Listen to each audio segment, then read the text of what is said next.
Take your hands off that grieving mother before this whole church becomes a witness."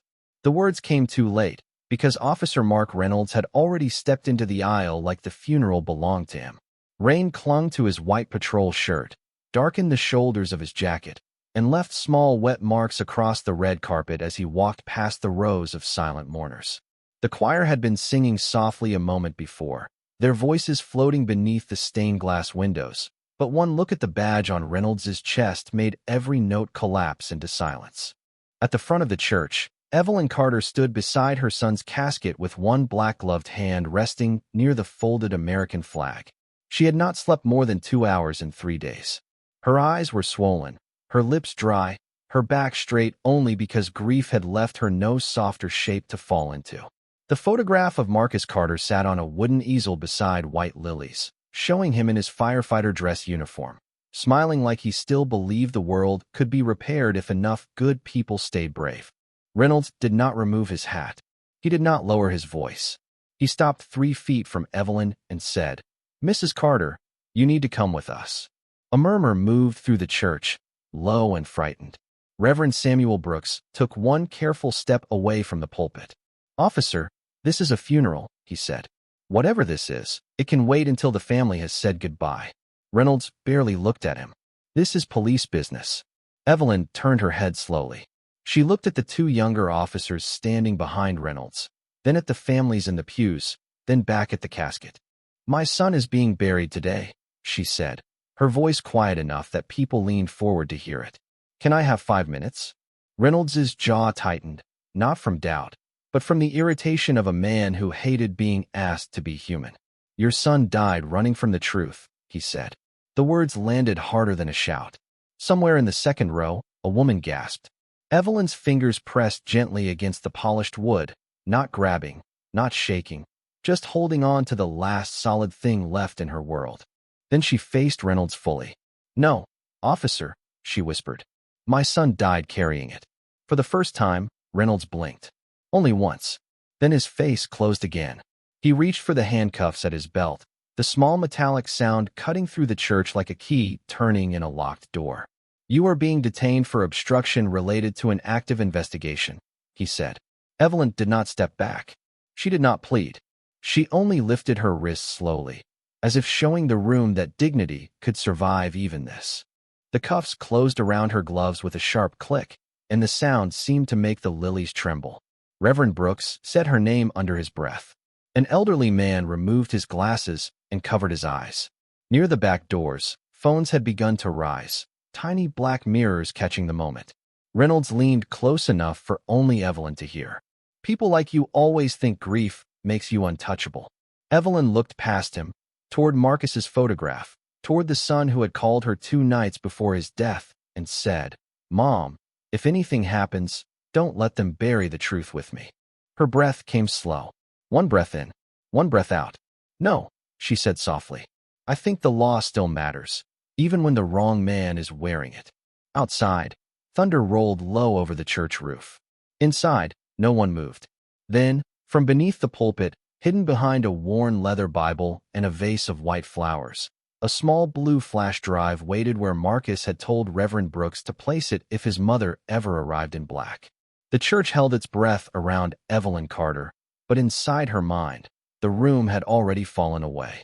She could still feel the smooth wood of Marcus's casket beneath her fingertips, the faint scent of lilies, the damp chill that slipped through the open doors every time the wind pushed against them. She was not thinking about the phones pointed at her from the back pews. She was not thinking about Officer Mark Reynolds standing too close, proud of the silence he had created. She was thinking about a little boy in rain boots, no taller than the kitchen counter, bringing her a cracked flashlight during a summer storm and saying, "Mom, people are less scared when somebody brings light." Marcus had always been that kind of child. At 6 years old, he gave away his lunch to a classmate who said he forgot his money. At 12, he shoveled snow from 3 porches on their block in South Baltimore without asking for $1. At 17, he ran toward a neighbor's burning garage with a garden hose before the fire trucks came, not because he was reckless, but because he could hear an old man calling for help from the driveway. Evelyn had spent years teaching him caution in a country that often mistook black courage for threat, But Marcus had answered her with the same gentle smile every time. "If I see something wrong, Mom, I cannot pretend I did not." Now that same boy lay before her under polished wood and a folded flag, and a man with a badge was trying to write the final sentence of his life, as if Marcus were not there to object. Evelyn's wrists remained still inside the cuffs.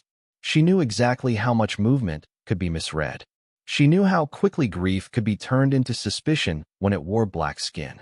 So she stood straight, breathing through the ache in her chest, letting the entire church see what Reynolds seemed unable to recognize. A mother, not a problem. A citizen, not a target. A human being, not a headline. Reverend Brooks moved down from the pulpit again, slower this time, his Bible pressed against his chest. He had baptized Marcus in that very sanctuary 27 years earlier, had watched him grow from a boy who stacked hymnals into a man who carried groceries for widows after Sunday service. "Officer Reynolds," the Reverend said, his voice quiet but firm. "This woman has buried enough today. Do not ask her to bury her dignity too." One of the younger officers shifted his weight. His eyes flicked to Evelyn's face, then to the casket, then down to the floor as if the red carpet had suddenly become easier to look at than the truth. Reynolds heard the doubt in that small movement and disliked it. "Reverend, step back," he said. "This is not a discussion." Evelyn finally looked at the paper folded in Reynolds's left hand. "May I see the warrant?" The question was calm, almost ordinary, but it changed the temperature in the room. Reynolds gave a short laugh, without humor. "Now you want procedure?" "Procedure is what separates law from intimidation," Evelyn said. A few people in the pews murmured. Reynolds's face hardened. He held the document up, but did not let her touch it. Evelyn read what she could from 3 feet away. The case number, the county line, the digital signature box, the printed timestamp. Something was wrong. Not dramatic. Not obvious to anyone else. But wrong. The format on the signature did not match the federal filing system.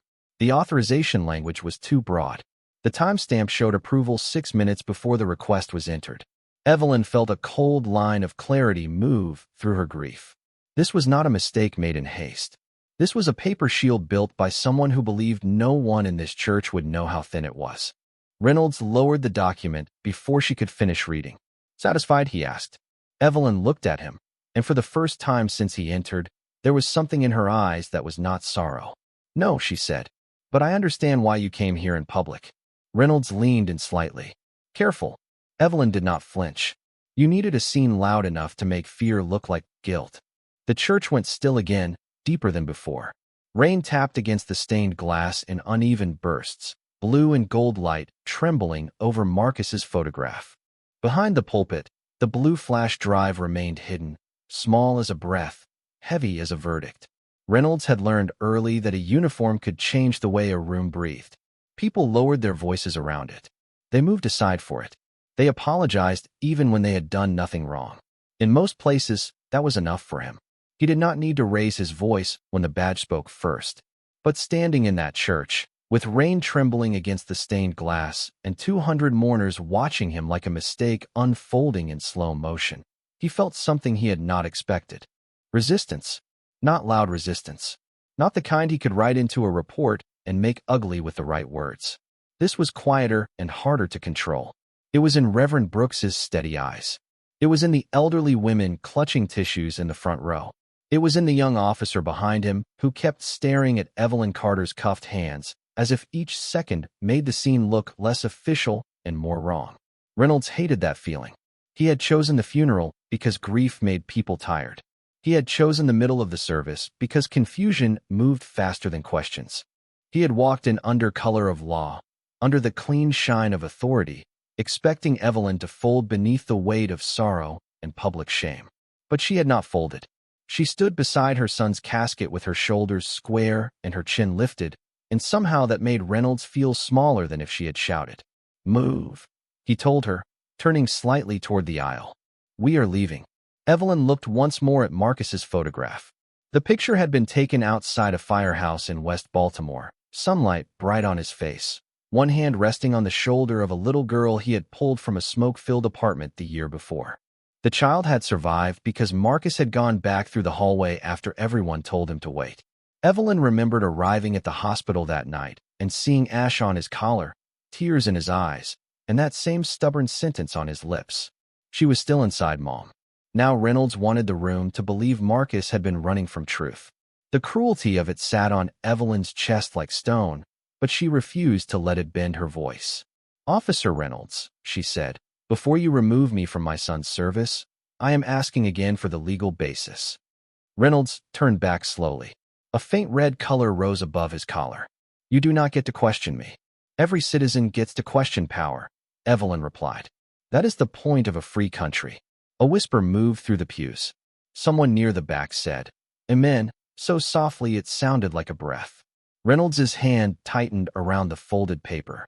"You people always want special treatment."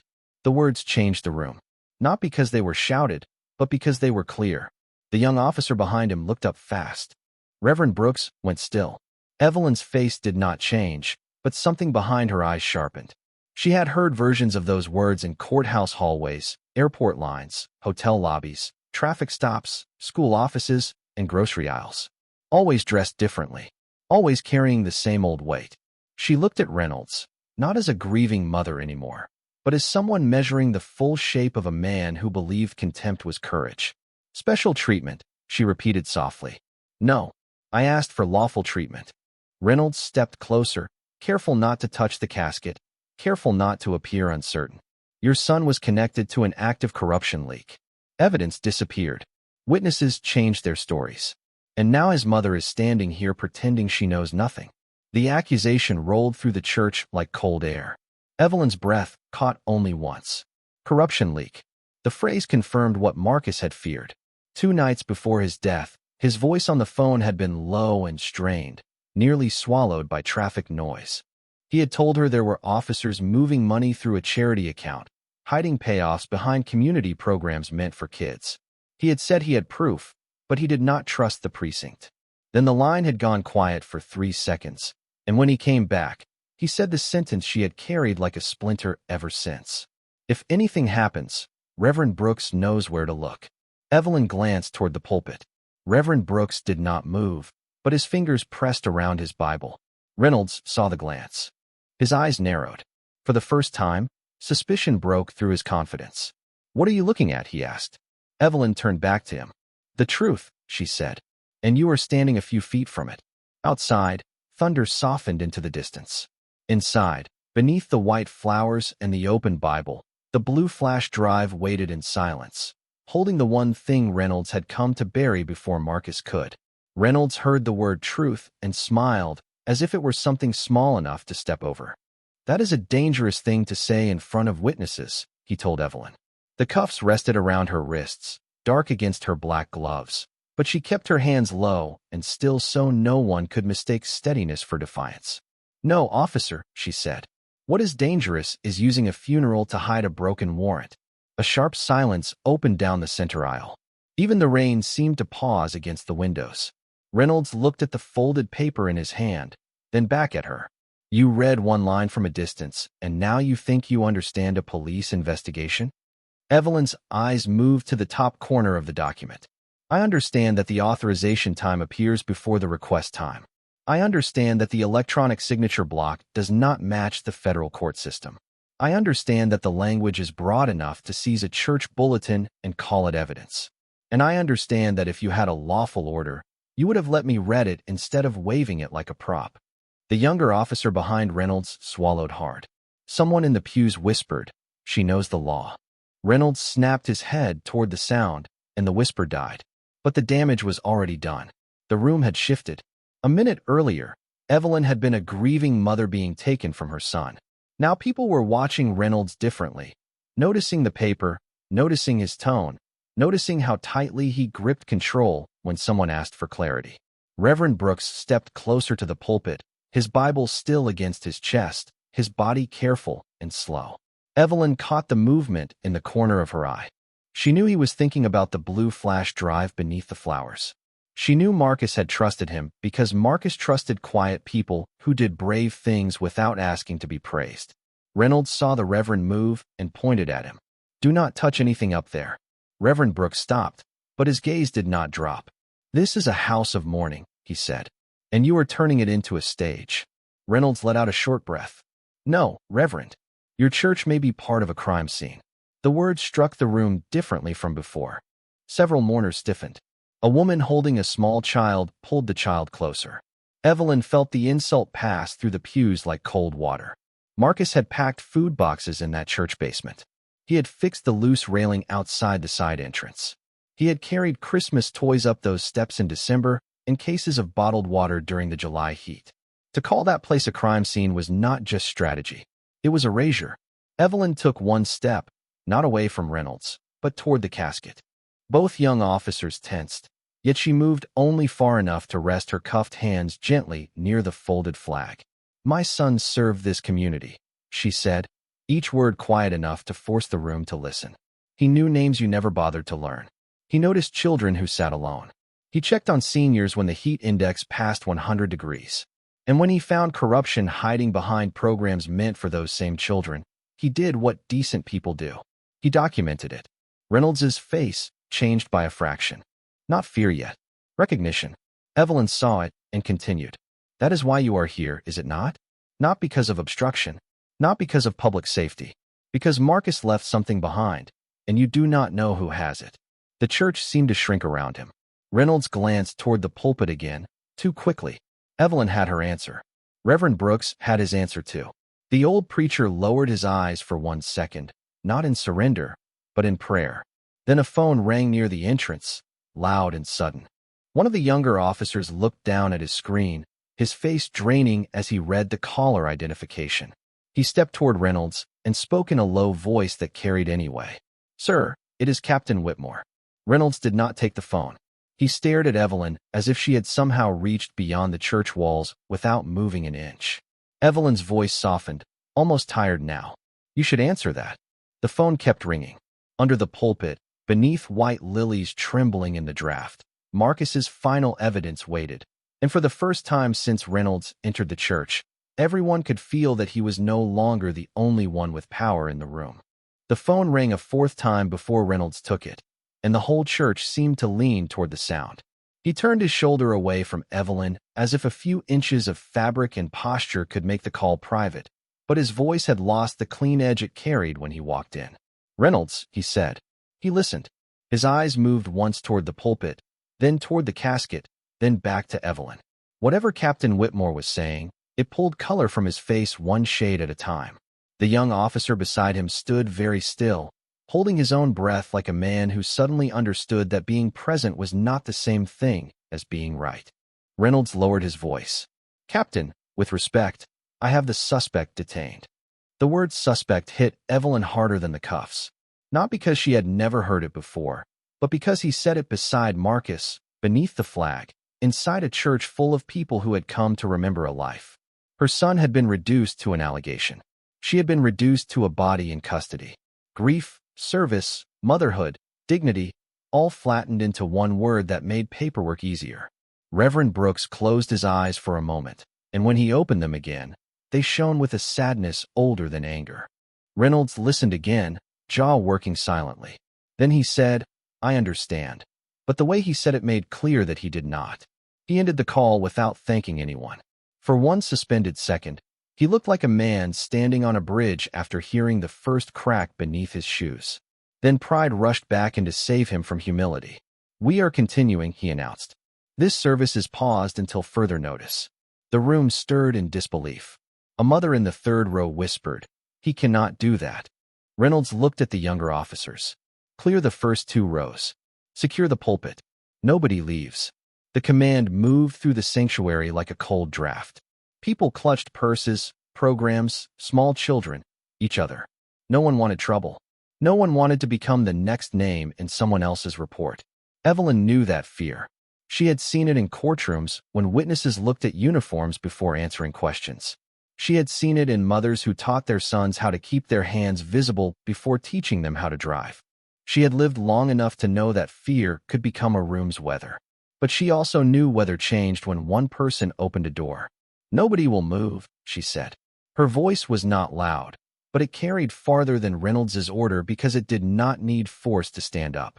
Reynolds turned slowly. "You do not give commands here." Evelyn lifted her cuffed hands just enough for the metal to catch the stained glass light. Neither do you, not without lawful authority. He stepped closer, blocking her view of Marcus's photograph. That was the first thing he did that nearly broke her.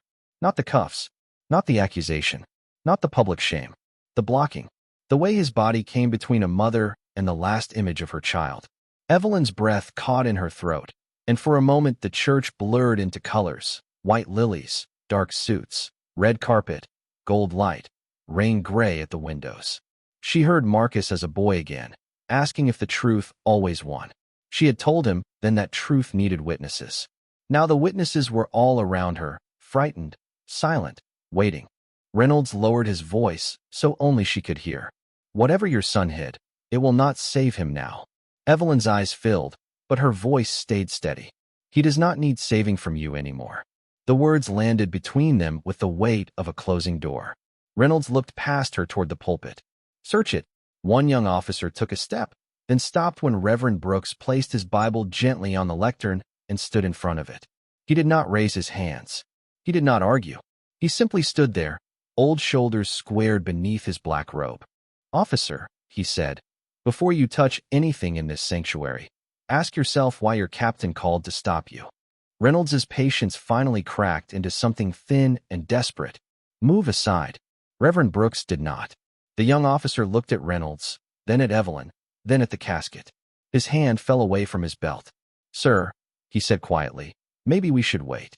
That small sentence changed everything. Reynolds stared at him as if betrayal had taken human shape. At the back of the church, the main doors opened again, and this time the sound was not thunder or wind. It was footsteps, measured, official, unhurried. Evelyn did not turn around. She kept her eyes on Marcus's photograph as a new voice filled the aisle behind her, calm enough to make every badge in the room feel suddenly heavy. Officer Reynolds, step away from Judge Carter. The words did not strike the room like a shout. They settled over it like a verdict.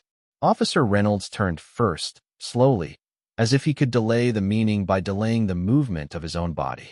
Captain Daniel Whitmore stood just inside the church doors in a dark overcoat beaded with rain, his gray hair damp at the temples, his expression controlled in the way men look controlled when they are trying not to show alarm. Beside him stood Assistant United States Attorney Claire Donnelly, a leather folder tucked beneath one arm, her eyes already on the cuffs around Evelyn Carter's wrists. Behind them, two federal agents remained near the entrance, quiet and still, not reaching for anything, not trying to dominate the room, only present enough to change the air. The sanctuary fell into a silence so complete that the old heating vents could be heard clicking beneath the pews. Reynolds glanced at Evelyn, then back at Whitmore. Captain, he said, forcing steadiness into his voice, I was acting on an active warrant. Whitmore did not look at the paper in Reynolds's hand. He looked at Evelyn, not at her as a suspect, not as a grieving mother to be managed, as someone whose name carried weight far beyond that aisle. Judge Carter, he said, softer now, I apologize. A low sound moved through the mourners, not quite a gasp, not quite a whisper, but the sound of 200 people understanding the same truth at once. Reynolds's face tightened. The young officer beside him lowered his eyes. Reverend Brooks remained in front of the pulpit, his Bible resting against the wood, his shoulders still squared, but his mouth trembled faintly with relief. Evelyn did not move. For several seconds, she simply stood beside Marcus's casket with her wrists still cuffed and her eyes fixed on her son's photograph. The title had not protected her from humiliation. The robe she wore in court had not followed her into this church. The law she had served for nearly 20 years had not stopped a man from treating her grief like weakness. And yet, in that quiet, Evelyn felt no triumph. Only the heavy ache of being recognized too late. Whitmore stepped forward. Remove the cuffs. Reynolds hesitated, just long enough for the hesitation to become another confession. Claire Donnelly's voice cut in, calm and clean. Now, Officer Reynolds. The younger officer moved before Reynolds could answer. His hands shook slightly as he unlocked the cuffs. Careful, respectful, his face colored with shame. When the metal opened, Evelyn's arms lowered slowly. A red mark remained where the cuffs had pressed through the edge of her gloves. She looked at it once, then covered it with her other hand, not to hide it, but because suddenly she felt Marcus as a child again, placing a bandage on her finger after she cut it cooking dinner, telling her, "There, Mom." All better. Nothing was better. Not yet. The choir director, an older woman in navy blue, began to cry silently, one hand pressed to her mouth. Rain slid down the stained glass windows in silver lines, bending the colored light across the floor until it touched Evelyn's shoes, the flag, the white lilies, the place where the cuffs had just fallen open. Whitmore stopped a few feet from her. Judge Carter, we received your emergency filing 2 hours ago. We also received the message your son left with Reverend Brooks. Reynolds's head snapped toward the pulpit. There it was. The thing he had feared, named in front of everyone. Evelyn finally turned her eyes from Marcus's photograph to Captain Whitmore. Then you know why he is dead, she said. The words were quiet, but no one mistook them for uncertainty. Claire Donnelly opened her folder. We know enough to stop this arrest. We know enough to preserve this church as a witness location. And we know enough to ask Officer Reynolds to surrender his service weapon and badge pending federal review. Reynolds took half a step back. Not much. Just enough for the front row to see the fear he had been trying to hide. Evelyn looked at him then, really looked, and saw not power, not authority, not even hatred in its purest form. She saw a man terrified that the truth had survived the person he thought he could silence. Reverend Brooks reached beneath the pulpit with slow, deliberate care. The blue flash drive appeared between his fingers, small enough to fit in a child's palm, bright enough to pull every eye in the sanctuary. He held it against his Bible and looked at Evelyn. Marcus told me, he said, voice breaking gently. Only give this to your mother when the whole room is ready to hear what they tried to bury. Evelyn closed her eyes. One breath in, one breath out. When she opened them, the church no longer felt like a place where her son had been taken from her. It felt like the place where his voice had returned. Reverend Brooks held the flash drive as if it weighed more than the silver cross hanging above the pulpit. No one reached for it at first. Not Captain Whitmore, not Claire Donnelly, not the federal agents standing by the doors. The whole church seemed to understand that this was not just evidence. It was the last thing Marcus Carter had carried through the world before the world decided he knew too much. Evelyn stepped forward slowly, her wrists free now but still marked, and the space between her and the pulpit felt longer than the aisle of any courthouse she had ever entered. She had sentenced powerful men, dismissed weak cases, protected witnesses, and reminded lawyers that justice was not theater, but nothing in all those years had prepared her for the sight of her son's truth resting in an old preacher's hand. He came here the night before he died, Reverend Brooks said. His voice was low, but the microphone near the lectern caught every word and carried it gently through the sanctuary. He was wet from the rain, out of breath.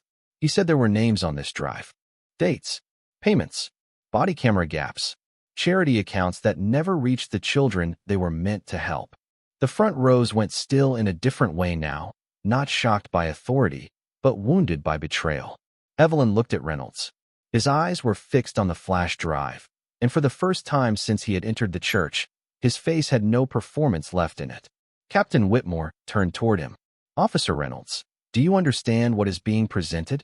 Reynolds opened his mouth, closed it, then said, I want my representative present. Claire Donnelly nodded once. You will have that right. What you will not have is access to that evidence. The words were measured, clean, impossible to bend. Reynolds looked toward the younger officers, perhaps expecting loyalty, perhaps expecting silence. Neither came. The same young officer who had unlocked Evelyn's cuffs stepped back from him, not dramatically, not with anger, just enough to show the room that conscience had finally moved his feet. Evelyn saw it. She saw the shame in the young man's face, and because she had spent her life watching people choose who they became in single moments, she knew he would remember that step for the rest of his career. Reverend Brooks placed the flash drive into an evidence bag that Claire Donnelly opened on the pulpit, the plastic catching the colored light from the windows. It looked almost fragile, almost ordinary, and yet every person in that church could feel the building turn around it. Marcus also left a message, the Reverend said. Evelyn's breath stopped. For me? She asked. Reverend Brooks nodded. He took a small recorder from beneath the Bible, old-fashioned, black, with a strip of masking tape across the back where Marcus had written one word in blue ink, Mom. Evelyn put one hand against the casket to steady herself. Claire Donnelly looked to her with quiet respect. Judge Carter, you do not have to listen to this here. Evelyn looked at Marcus's photograph, at the smile she had been trying not to fall into all morning. "Yes," she said. "I do." Reverend Brooks pressed play. For 2 seconds there was only static, then traffic noise, then Marcus's voice, tired but unmistakably warm. "Mom, if you are hearing this, I am sorry. I know you told me to be careful. I tried. But those kids at the center deserve the money they stole. Those families deserve the truth. And you always taught me that law is not just what is written down. It is what brave people protect when nobody is watching." Evelyn covered her mouth, but no sound came out. The choir director began sobbing softly. Marcus continued, his voice shaking now, not from fear, but from urgency. "If they come to my funeral, it means they are scared. Do not let them make me look dirty so they can stay clean. And Mom, please do not let anger take your heart. You raised me better than that." The recorder clicked into silence. No one moved. Reynolds stared at the floor. Evelyn wiped one tear from her cheek and turned toward him, not with rage, but with a grief so steady it looked almost like mercy. "You heard my son," she said. "Even now, he is asking me to be better than what you tried to do to us." Evelyn stood in the silence after Marcus's message and felt the whole church waiting for her to become what pain had every right to make her. Angry, loud, broken open in front of them. But Marcus's voice still lingered in the air, asking her not to let anger take her heart, and that request was harder than any ruling she had ever made from a bench. She looked at Officer Reynolds, not as a symbol now, not as a uniform, but as a man whose choices had finally found him in a room full of witnesses. His shoulders had lowered. His face had lost its certainty. The badge on his chest still caught the stained glass light, but it no longer looked powerful. It looked heavy. Captain Whitmore stepped beside him. "Officer Reynolds, you are relieved of duty pending federal review." The words were formal, but they carried the sound of a door closing. Reynolds looked at Evelyn once, then away. "Judge Carter," he said, his voice rough at the edges, "I did not know who you were." A faint stir moved through the pews, but Evelyn raised one hand, and the room quieted again. "That is the problem," she said. "You should not have needed to know." Reynolds blinked. Evelyn continued, her voice steady, tired, and deeply human. "I should not have had to be a federal judge to be treated like a mother. Marcus should not have had to be useful to an investigation to be treated like a good man. Reverend Brooks should not have had to guard evidence in a church for you to respect this place. The law is not supposed to wake up only when it recognizes power." No one spoke. Claire Donnelly sealed the evidence bag and handed it to one of the federal agents, who signed the chain of custody on a clipboard with careful, deliberate strokes. The scratch of the pen sounded strangely loud beneath the church ceiling. Reynolds watched it happen, and for a second his mouth moved as if there were another explanation waiting somewhere inside him, but none came. The younger officer who had unlocked Evelyn's cuffs stepped forward, removed his hat, and looked at her with eyes full of shame. "Ma'am," he said, "I should have stopped this sooner." Evelyn studied him. He was young, maybe 26, with rain still shining on his sleeves and fear still fighting with conscience in his face. She thought of Marcus at that age, stubborn, gentle, convinced that people could choose better even after choosing wrong. "Then remember today," she said. "Do not remember it as embarrassment. Remember it as instruction." The young officer nodded once, and his eyes lowered. Captain Whitmore turned to Evelyn. "Judge Carter, we can move this outside and allow the service to continue." Evelyn looked toward Marcus's casket. The folded flag rested perfectly still. The lilies had begun to droop slightly from the warmth of the sanctuary. The photograph of her son still smiled from the easel, as if he had known all along that truth would need time to arrive, but would come walking through the door if enough people refused to leave. "No," Evelyn said softly. "We will not move this outside like something shameful. My son brought the truth here. This room will honor both." Claire Donnelly nodded, understanding. Reverend Brooks lifted the recorder from the pulpit and held it against his heart. "Then we finish the service," he said. Reynolds looked toward the aisle, where the federal agents waited to escort him out. For the first time all morning, he did not argue. As he passed Evelyn, he stopped just long enough to speak without the room hearing every word. "I am sorry," he said. Evelyn's eyes glistened, but her voice did not break. "Sorry begins when the truth costs you something." Reynolds lowered his head and walked on. No applause followed him. No cheers.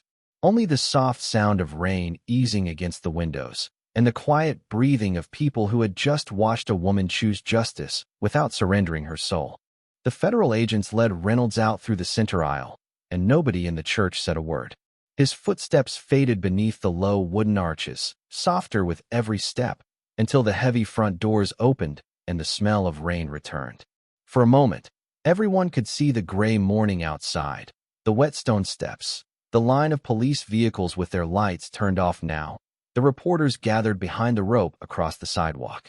Then the doors closed again, and the sanctuary became a church once more. Not a crime scene, not a spectacle, a place of mourning, a place where truth had survived long enough to be heard. Evelyn stood beside Marcus's casket with her hands lowered in front of her. The red marks on her wrists had begun to fade, but she could still feel them, not as pain, but as memory. Reverend Brooks came down from the pulpit and stood beside her without speaking. Claire Donnelly and Captain Whitmore moved to the rear of the church, giving the family back the room they should never have lost. The choir director wiped her face, lifted one trembling hand, and the first note of the hymn returned, fragile at first, then stronger as other voices joined. Evelyn closed her eyes. She heard Marcus in every sound, in the rain sliding down the stained glass, in the creak of the pews as people rose to their feet, in the breath of the congregation gathering itself after shock. She saw him at 8 years old, holding that cracked flashlight in the storm. She saw him at 17, soaked in sweat after shoveling snow from a widow's steps. She saw him as a grown man in his firefighter uniform, smiling beside children from the community center, telling her that doing the right thing was not complicated, only costly. When the hymn softened, Reverend Brooks began again, not from the place where Reynolds had interrupted, but from the words Marcus had chosen for the program. Blessed are those who hunger and thirst for righteousness. Evelyn opened her eyes then. The sunlight had changed. The storm outside was passing, and a pale beam slipped through the stained glass window above the pulpit, scattering blue, gold, and crimson across the casket. The colors touched the folded flag, then Marcus's photograph, then the place on the carpet where the cuffs had clicked shut minutes earlier. Evelyn placed one hand on the polished wood. This time, no one stood between her and her son. "You brought the light," she whispered. Her voice was so soft that only Reverend Brooks heard it, and even he lowered his head as if the words belonged to heaven before they belonged to the room. One by one, mourners approached the casket. An elderly neighbor left a small grocery list Marcus had once filled for her during a winter freeze. A little boy placed a toy fire truck beside the lilies. The young officer who had unlocked Evelyn's cuffs stood at the back of the church, hat in hand, unable to step forward, unable to leave. Evelyn noticed him. After a long moment, she gave him a single nod. Not forgiveness, not absolution, permission to become different. He bowed his head as tears brightened his eyes. Outside, the rain finally stopped. Water dripped from the church roof in slow, silver threads. The reporters waited for a statement, but Evelyn did not rush toward cameras. She stayed until the last prayer ended, until the last hymn faded, until Marcus's casket was carried gently toward the doors by men who had known his kindness before the world knew his evidence. As it passed the center aisle, every person in the church stood. No applause, no shouting, just the deep, respectful silence of people who understood that justice does not always roar when it arrives. Sometimes it enters late, removes the handcuffs, and lets a mother finish saying goodbye. On the church steps, sunlight broke through the clouds and touched the brass nameplate on the casket. Marcus Elijah Carter, beloved son, servant of the people, truth-bearer. Evelyn rested her hand over his name one last time, and the wind moved softly through the lilies, as if the whole morning had finally exhaled.